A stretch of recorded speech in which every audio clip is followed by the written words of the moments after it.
Hey, what's happening? Y'all, it's me coming back at you again with another vid.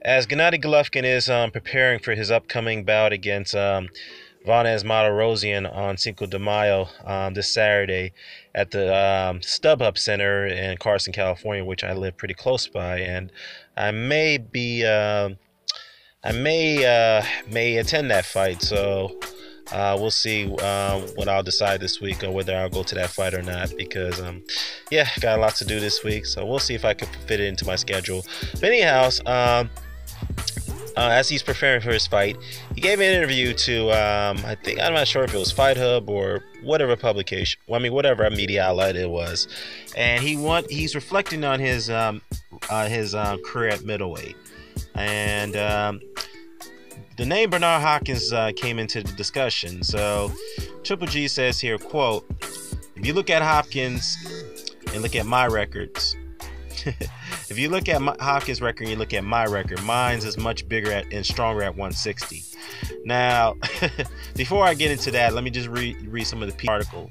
Now, Golovkin is making his 20th consecutive title defense against Vanez Martirosyan, which many people are taking a lot of exception to the fact that he's making a title defense against a guy who's never fought at middleweight on world level, that is coming off a 2-year layoff and a loss. So people are going to take that as if you're trying to pad your record to tie Hopkins' record or break it.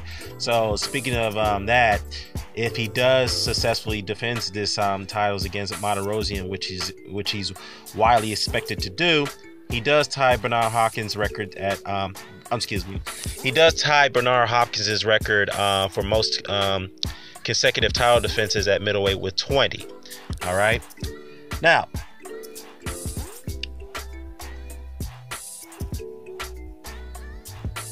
Let me see. Now, the potential tie notwithstanding, Golovkin thinks his reign is more impressive than Hopkins' 10-year run as middleweight champion. Now, the unbeaten Golovkin said during a conference call on Monday that his record is much stronger than Hopkins' resume. Than Hopkins' resume when the Philadelphia native was a middleweight champion. Okay, this was actually on a conference call. He said here, quote, I feel like a star. I like a star because just if you check Bernard's opponents, is probably you understand that my record is much bigger, is much stronger and bigger. Okay, this is a good situation for me in my career and for my fans, of course, and that's it. Now, the 36-year-old Golovkin's assessment of how his record compares to Hopkins' resume will create a heated debates. Yep, you're damn right. Heated debates amongst boxing fans and historians. Golovkin's critics have picked apart his dominant run because they contend that he hasn't fought a particularly high-level competition overall. Now, okay, I'm not gonna read any more into this. Actually, no, I am. Let me go and read on to what Abel Sanchez had to say about this. Now, Abel Sanchez says here, quote, I think it's great for his history, for boxing history. If you look at his record, he hasn't had any rematches in there, so everybody he's fought has been a new opponent. Well, actually, he does have a rematch coming up with Canelo. The great Bernard Hopkins fought twice against Antoine Eccles and 3 times against Robert Allen. And so what? What is that supposed to mean? And Golovkin hasn't even given Jacobs a rematch, so what's the deal? He's denied him. So we'll see. So we're going to fight new guys every time. I think by tying, and hopefully, if he decides to stay at middleweight or decides to stick around, breaking the record in the future is great for boxing history. It's good for his story, and it will be looked back on with fondness. Let me see. Let me see. Abel went on to say that I think it's bigger for everyone on the team and myself. Tom Loeffner had to comment on this. Tom Loeffner says here, quote, I think it's bigger for everyone on the team like Abel Sanchez and myself. Now, we understand the historic perspective on what Gennady has accomplished in his career and could potentially accomplish on Saturday, and if he's successful, potentially in another title defense. But Gennady, like he said, just wanted to fight. He told me to get a fight. He didn't care who it was. He didn't care where. Just, I want to fight on Cinco de Mayo, and that's my job. So he's just focused on his training. He's focused on winning on Saturday. And if anything else that comes after is what he feels the fans and the media will write about his career. All right, I'll leave it at that. Now, here's the one thing I have to say. Okay, now by the looks of it, it looks like Golovkin is winding down on his career, which everyone is expected, given the fact that he's he's up in age and he's slowed down, and time is running out for him. Okay, now let's be honest here. Okay, I'm not gonna sit here and bash him and all that stuff. If he does retire, let's say based off the current trajectory, he does have to get credit for his middleweight run. All right, he does have to get credit for that, no question about it. But nonetheless, let's be truthful here, because as the late great Senator, U.S. Senator Patrick Moynihan once said, "You're entitled to your own opinions, but you're not entitled to your own facts." All right. Now, what Gennady Golovkin said was his opinion, and he's entitled to his opinion. But let's talk about the actual facts. All right. Now, as far as the 20 consecutive title runs, all right, this is being incorporated with his interim title win against Milton Nunez, and then later was upgraded. He was later upgraded to a regular champion in his fight against Nilson Julio Tapia. All right. Now, at that time, the super champion of the WBA, that is, was Felix Sturm. All right. Now, during that run, Golovkin has had 10 consecutive title defenses as a regular champion. All right. Now, during the time when Hopkins fought, there weren't no interim or regular champions, all right? But, as some would say that, times has changed. So, unfortunately, the regular champions, if you become a regular champion, it does go into the record books as if you are world champion, which is very laughable, all right? Now, after Stern vacated his WBA middleweight title, Golovkin was later upgraded to super champion, which is the actual recognized champion, by in his fight against Marco Antonio Rubio. All right. Now, after that fight, that's when if you look at it from a rational perspective, that's where his actual title run had started, after the Rubio win. All right. So after he beat Rubio, 1, 2, 3, 4, 5, 6, 7. So in actuality, he actually has about 7 consecutive title defenses. All right, 7. And the question is, wait, hold up. Where did they get the word 20? Because let me see here. Okay, he beat Milton Nunez, so that's the interim title. So he's fighting Vanez Monterosian, so technically it's 19, not 20. So he still got to beat Canelo to get the 20. So I don't know what. Okay, I know what it is. It's that draw. Okay, this is his 39th fight, so that's what it is. Okay, so that is correct. So technically, he has about 9 successful title defenses in actuality.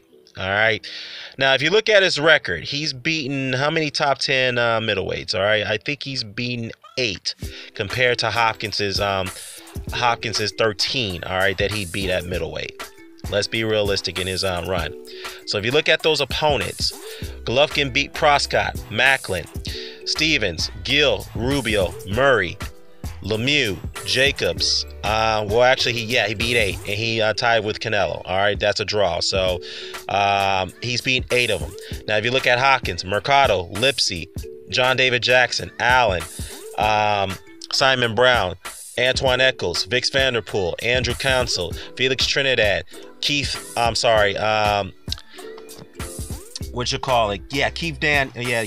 Daniels, Keith Holmes, I'm sorry. Did I say Keith Holmes? Yeah, I did say Keith Holmes, I'm sorry. You got Joppy, Daniels, De La Hoya, Howard Eastman, all right?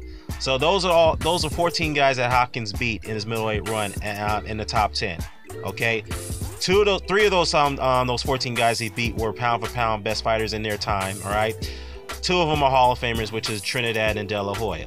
And not to mention some decent wins, including Clint Johnson, Lupe Aquino, the same Lupe Aquino who beat Pepino Cuevas and so forth, and gave tough challenges to Donald Curry, whatnot. And I think he beat Davey Moore as well. Yeah, he beat Davey Moore. So the fact is, all right, this, all right, Golovkin has beaten Lemieux. His best wins at middleweight is against Lemieux, Brooke, who actually went up from 147 to 160, and Danny Jacobs, which is a very, very controversial decision. All right, very controversial decision, which Half of the electorate felt that he lost that fight, but you know, it was close. But I thought he lost. Oh, as I was saying, I forgot to mention that Aquino also beat Milton McCory, and he beat an up-and-coming Glenn Johnson, who later became a very good fighter at 175 pounds when he knocked out Roy Jones. He beat Clinton Woods and Antonio Tarver, who was rated one of the pound-for-pound best fighters at that time. So Hopkins' run, compared to those guys that Hopkins beat, including Keith Holmes and Trinidad and De La Hoya, I mean, you just cannot compare the two. I mean, the level of opposition on Hopkins is much, much, much stronger than Gennady Golovkin, all right? I know some of the Golovkin fans are going to take exception to this, and they're going to say, that's bullshit, blah, blah, blah. Golovkin actually hasn't, he hasn't fought, Hopkins' best wins against small guys in De La Hoya and Trinidad. Or, of course, you want to incorporate Simon Brown. That's fine. That's fine, fair enough. But Golovkin's best win, many would say, many people would say one of his best wins is against a small guy, Kell Brook, who didn't even have fighting in between. Okay, at least De La Hoya and Trinidad and Brown had wins at 160 before they fought Hopkins. Brook just went straight up, and he was a current welterweight champion. So that's a difference between the two. Major difference, all right?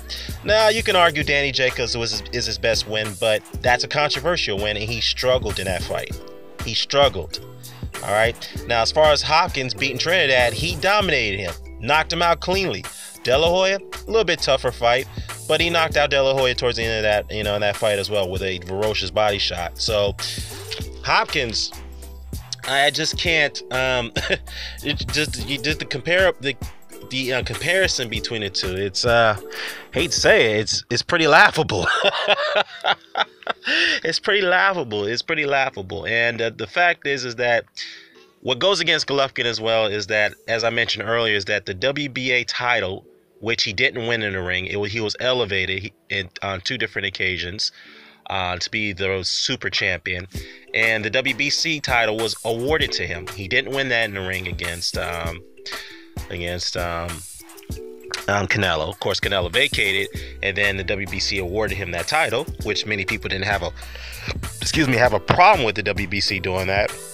I know someone going to argue, well, Lennox Lewis was awarded the WBC title after Riddick Bowe vacated. Yeah, I get that.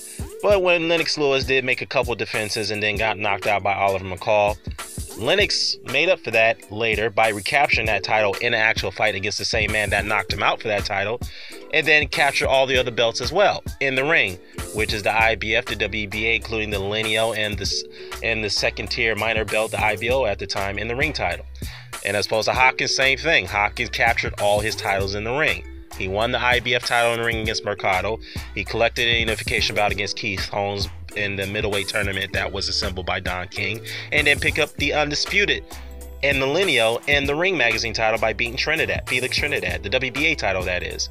So those are major points that's going to go against Golovkin. And again, I'm sure this is going to spark a very, very heated debate amongst boxing fans in the YTBC, which is expected. But if any Golovkin fan is going to contest this, I like to see you try. I know you're gonna try it, but you're gonna fail pretty miserably. I hate to say that. I hate to say that. All right. So anyhow, so let me know what your thoughts about this. Do you think Gennady Golovkin's run at middleweight is far bigger and stronger than Bernard Hopkins? Let me know what your thoughts about this. I'm out. Oh, I forgot to mention. Now, even if he beats Canelo in the rematch that's scheduled this fall, that's still going to fall short. As far as that win's going to still fall short compared to what Hopkins was able to accomplish at middleweight. Because if you, let's say hypothetically, he does beat Canelo, could that win measure up to Hopkins' win against Trinidad and De La Hoya? No. Sorry, not at all. I hate to say it, Canelo is a very good fighter, but he is nowhere on the level of De La Hoya and Trinidad. No, I'm sorry. That's all I got to say. I'm out.